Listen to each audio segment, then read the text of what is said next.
naghahamon ka pa ng lie detector test kay VP Sara Duterte? Siguraduhin mo lang, Rep Kong Hoon, na wala kang bahong tinatago dyan. Mag-usap-usap na lang para hindi masayang yung pera ng 2023. Naglabas pa po siya ng mga ebidensya kuno na meron pong mga envelopes na napakarami daw po at hindi niya daw po ito tinangkang buksan, mga idol. Ito po yun, no? Kala nila, pakampante-kampante lang sila dito kay Vice President Sara Duterte. Alam na ni Vice President Sara Duterte na mangyayari ito, hindi nyo lang yan alam at hindi nyo napaghandaan. Naglabas po ng statement si Vice President Sara Duterte about dito sa pinagsasabi ni Ma'am Mercado, mga lodi. And then she said na pwede bang mag-retirement na lang ako instead na paalisin ninyo ako. So she's a disgruntled former DepEd employee. At yan yung dalawa na rason kung bakit siya pinaalis. May papel yung 16 million na solicitation niya.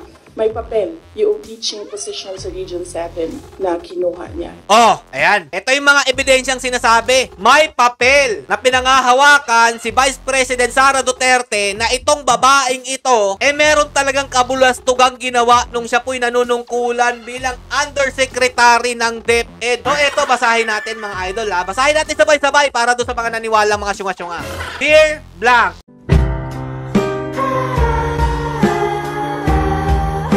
yo, what's up mga lods? It's Peps TV. Welcome back po sa ating channel. Tuloy-tuloy po talaga ang paninira nila dito kay Vice Presidente Sara Duterte, no? Na dito nga po, sinabi po nito ni Miss Gloria Mercado na di umano, sinusuhulan daw po siya ni Vice Presidente Sara Duterte nung time po na siya po ay Secretary ng DepEd. At dito nga po mga lodi, may pinakita rin po siyang ebidensya na inaabutan daw po siya ng napakaraming sobre daw po ng pagkakaalam na pera daw po ito. Para nakalagay kasi dito mga lodi, 50,000 cash envelopes daw po. Ayan. Oh, yung mga syunga-syunga dyan, naniwala naman agad. Ang problema dyan mga lodi, binalik sa kanila ni Vice Presidente Sara Duterte yung kasyungahan nila. Ayan. Akala nyo kasi, ganun lang kasimpleng loko-lokohin o siraan ito si Vice President Sara Duterte. Ngayon, magdusa ka, Mercado. So, panoorin po muna natin to mga idol. Sometimes in October 2023, as the likelihood of a bidding failure for DepEd computerization have become apparent, I was approached, by Attorney Monsayak, and he suggested in the presence of other officials who was with me that the bidders should just discuss among themselves. Mag-usap-usap na lang para hindi masayang yung pera ng 2023. I firmly asserted that the procurement must be implemented and conducted in strict adherence with the rules. Wow, parang ang dating, parang si Atty. Monsayak, yung lagi pong kasama ni Vice Presidente Sara Duterte, ang naging daan para pusuhulan siya. May pasori-sori pa mga idol. So ito, naglabas pa po siya ng mga ebidensya kuno na meron pong mga envelopes na napakarami daw po at hindi niya daw po ito binuksan o tinangkang buksan mga idol. Ito po yun, no? Ayan, nakalagay pa sa kanyang lalagyan. Dito mga lodi, masusupalpal sila ni Vice President Sara Duterte. Ito nga po yung sinasabi niyang cash envelopes daw po na napagkarami-rami.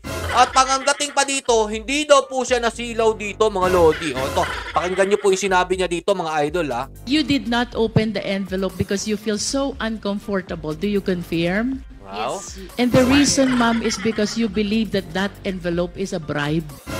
Oh, hindi tatanggap si Madam daw kuno ng ganun kalaking halaga.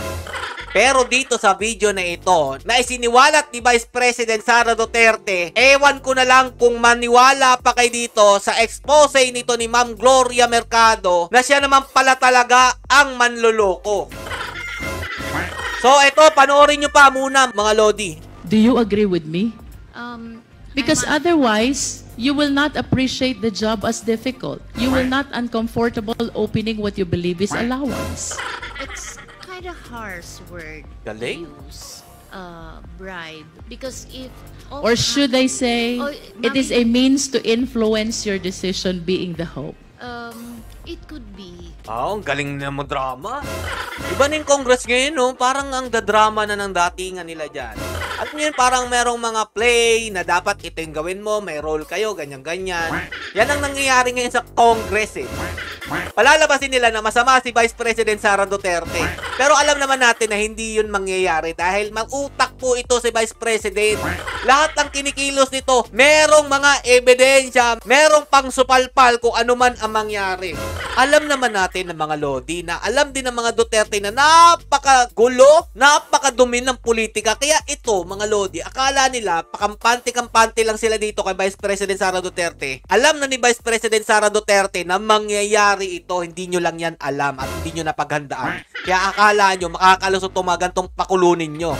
So, eto mga idol. Naglabas po ng statement si Vice President Sara Duterte about dito sa pinagsasabi ni Ma'am Mercado, mga Lodi. Ayon pa dito sa sinabi nung nag-post, ang bagong witness nila against kay VP Sara ay hindi siya kusa nag-retire, kundi sinipa daw po ni Vice President. Nakiusap lang na ipa-retire na lang. Tama nga naman, kasi kung may kabulustogan kang ginawa dyan, tapos sinipa ka, hindi ka makakatanggap na retirement fee. At dito pa mga Lodi, at buti na lang pinagbigyan ni VP Sara Duterte. Dapat nga daw po kulong itong taong to eh. Ito po yung naging kaso niya mga idol ha. And then she said na, pwede bang mag-retirement na lang ako instead na paalisin ninyo ako? Injustice sa teachers namin sa field. Yan. So on that second point, hindi ko na pinalampas. Ala, ang lupit naman pala nito. Umulit pa pala, nagkasala na nga nung una, inulit pa sa pangalawang pagkakataon. Ang lupit mo talaga, Ma'am Mercado. Tapos ngayon magwi-witness ka kuno na ikaw ay sinusulan ng ating Vice President Sara Duterte nung siya po'y DepEd Secretary dyan. Para ang palabasin, ang dumi-dumi ng ugali ng ating Vice Presidente. Pero yun lang ang pagkakamali mo, ma'am. May mga ebidensya. Sinabihan na siya na there is loss of trust and confidence. And you should go. And then she said na pwede bang mag-retirement na lang ako instead na paalisin ninyo ako. Kasi ang tagal ko na, matanda na ako. And then sinabihan siya, okay, sige. Oh, di ba? Napakabait pa ng Vice President niya nung time nung DepEd Secretary siya. Tapos gagantuhin mo lang, ma'am. Ano ba ginawang pagkakasala nito ni Ma'am Mercado na dapat siya'y matanggal at hindi mabigyan ng retirement fee pero pinagbigyan pa rin? Ito po. You go. So she's a disgruntled former DepEd employee. At yan yung dalawa na rason kung bakit siya pinaalis. May papel yung 16 million na solicitation niya.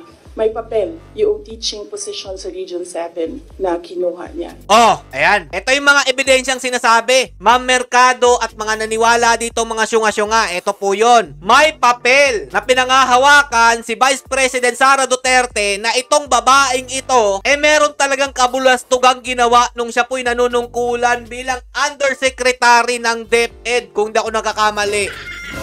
So, eto, basahin natin mga idol ha. Basahin natin sabay-sabay para doon sa mga naniwala mga syunga-syunga.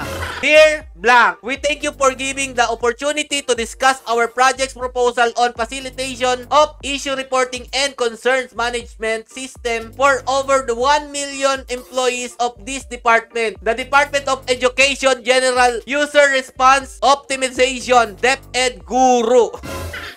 Gumawa siya ng letter. Ito yung para sa solicitation, mga Lodi eh. Following the policy direction of the Vice President and Educational Secretary Sara Z. Duterte to improve the quality of education through the Matatag agenda, a seamless, reliable, and private communication is imperative for an organization like DepEd to be more efficient and responsive in the delivery of the services. Attached for your reference, DepEd Guru's concept note. Should you require more information about proposal, you may coordinate with Mr. Gerald T. Magno through mobile number blah blah blah, email address blah blah blah, sign with Gloria Humamil Mercado Undersecretary. Palakpakan natin yung napakalinis na hindi po tumatanggap ng suhol na si Mercado. Never daw po niyang binuksan o tinangkang buksan yung pinapaabot na po di umano ni VP Sara Duterte na envelopes na worth 50,000 sa tingin niya ang laman nun. Pero eto pala yun mga idol. 2 beses na pala siya nagkasala pero pinagbigyan pa rin. Yan pa po yung contact details na po Undersecretary, Human Resources and Organization Development, Department of Education at saka si Mr. Gerald Magno, Project Coordinator for DepEd Guru. Eto ha, ginamit na nga niya yung pangalan ng DepEd Secretary ni si Vice President Sara Duterte na napakalaking kaso nito pero pinagbigyan pa rin. Ang kapal-kapal ng muka. Pero ayan pa rin mga Lodi, gusto niyang kalabanin pa ito si Vice President pagkatapos ng ginawa pong pagpapatawad sa kanya. Eto po, pakita lang natin sa mga syunga-syunga dyan, yung papel na pinangahawakan ni Vice President Sara Duterte laban dito kay Mercado na ang laki po pala ng pagkakasala niya nung Undersecretary pa po siya ng DepEd mga idol. Ang kapal talaga. Tingnan nyo na lang mga Lodi ha. Ito, worth 16 million daw po. Anong nilalaman nito? Mobile van, trailer vehicle, worth 1.5 million. Power source, genset, solar panels, solar batteries, 1 million. IT hardware, equipment for communication center, 1.6 million. Recurring, 12 months internet, antivirus firewall, wow! Zoom, tech, support, labor, 2.5 million. Web hosting, 12 months subscription, 2.2 million. Grabe! Iisa-isahin ko pa ba to mga idol? Tapos, ito yung sa sponsorship, mga Lodi. Kaya na bahala. Sobrang nalulula ako sa mga presyo niyan. Tapos, mga Lodi, sasabihin na si Vice President Sara Duterte ang may problema, nanunuhol, at parang ang dating masamang public servant. Pero ito pala, si Madam Gloria, ang may tinatagong lihim na hindi na nga pinalabas sa social media, pinare-retire ka na para makatanggap ka ng retirement fee. Pero ang mas tingin ko sa iyo, Ma'am Gloria, mas tinanggap mo yung offer nung kalaban ni Vice President Sara Duterte. Hindi ka naman lalabas dyan kung wala talaga nag-offer sa iyo na siraan ito si Vice President Sara Duterte. At hindi ka lalabas dyan kung maliit na halaga lang na pera ang ibabayad sa iyo kung meron man. Tama ba ako? Mali. Kayo ba mga Lodi? Tanungin ko kayo. Kung maliit lang ba ang ibabayad sa'yo para siraan ng Vice President na alam mo meron ka namang kakulangan sa iyong sarili, gagawin mo yan? Hindi, di ba? So, eto pa. May naghahamon. Yung malupit na si Kong Hun. Sabi po dito, Zambales 1st District Representative J. Kong Hun at Vice President Sara Duterte, Facebook Manila Bulletin. Kakasa ka ba? VP Sara Duterte, hinamon daw po ni Rep. Kong Hun na magpalay detector test. Ito yung sinasabi ko sa inyo ha. After nito ni Ma'am Gloria Mercado, ito naman po mga Lodi. Siguraduhin mo lang, Rep. Kong Hun, na wala kang bahong tinatago dyan. Naghahamon ka pa ng lie detector test kay VP Sara Duterte. Kaya humanda ka dahil alam namin, lahat ng kinikilis nyo dyan, merong ibabalik sa inyo ang aming Vice President. Kaya hanggang dito po muna, abangan na lang natin ang masusunod na kabanata. Stay safe mga idol and God bless you all. Duterte pa rin.